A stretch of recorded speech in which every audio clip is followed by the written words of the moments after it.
প্রথমত বলতে চাই আমাদের ফ্যামিলিতে কোনো ডাক্তার নেই, তো আমি প্রথম ডাক্তার হব। ডক্টরদের profession one of the secure profession এখন প্রেজেন্ট সিচুয়েশন। আমার বাবা যখন আমি 1 বছর বয়সে তখন তিনি মারা যান। তারপরে আমি প্রাইভেট টিউশনও করতে থাকি উচ্চ মাধ্যমিকের জন্য, আর আমি পিডব্লিউতে অনলাইন ক্লাসও করতে থাকি। তো আমি ধীরে ধীরে সব টিউশন ছেড়ে দিই। 11-এ ফার্স্ট থেকেই প্রাইভেট টিউটারদের কাছে প্রিপারেশন নিয়েছি ফার্স্ট থেকে।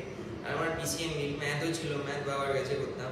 11-এর ফার্স্টের দিকে ওই 570-80 আসতো, কিন্তু মাঝে থেকে প্রায় 600-র উপরে আসতো। 12-এ 650-র কাছাকাছি সবসময়। ক্লাস 12-এ বায়োলজিটা আর কিছু পার্ট অফ কেমিস্ট্রি অ্যালেন থেকে করেছি।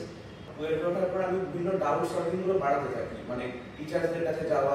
তবে হ্যাঁ, টেস্টের ব্যাপারে অবভিয়াসলি সবসময় অফলাইন প্রেফার করা উচিত, কারণ অফলাইনে যে এক্সাম হলের যে পরিবেশটা বা যে ওটা একটা আলাদাই ফিলিং, ওটা ঘরে বসে অনলাইনে টেস্ট দিয়ে হয় না। 90% স্টুডেন্টের হয়ে যায় ব্যাকলগ, সেটা যাতে না হয়। টেস্ট সিরিজটা অফলাইনে খুব ইম্পর্ট্যান্ট, কারণ কি নিটটা পুরোপুরি একটা অফলাইন পরীক্ষা হয়।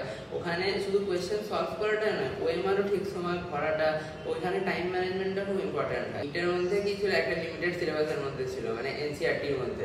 এখানে কোনো লিমিট নেই, এখানে যত পড়তে পারবে তত ভালো। পড়ার একটা ডেডিকেশনই আলাদা ছিল নিজের সময়।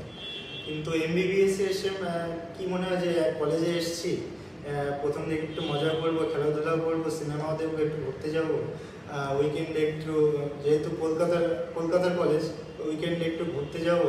এতে যেমন আমাদের একটা ফিক্সড ব্যাপার ছিল, আমাদের এনসিইআরটিটা একটা ফিক্সড বই এবং তার সংক্রান্ত কিছু এক্সট্রা জিনিসপত্র আমাদের করতে হতো, এটা একটা ব্যাপার ছিল। আর তেমনি আমার একটা বন্ধু ছিল, ও মক টেস্টে আমার থেকেও বেশি স্কোর পেতো, কিন্তু ওর রানিং ইয়ারে হয়নি। ও এই বছর আবার ট্রাই করবে। ওর পরীক্ষার দিন প্যানিক হয়ে গেছিল, তো সেই কারণে ও অনেক কটা ভুল করে দিয়েছিল, যে নেগেটিভ হয়ে গেছিল।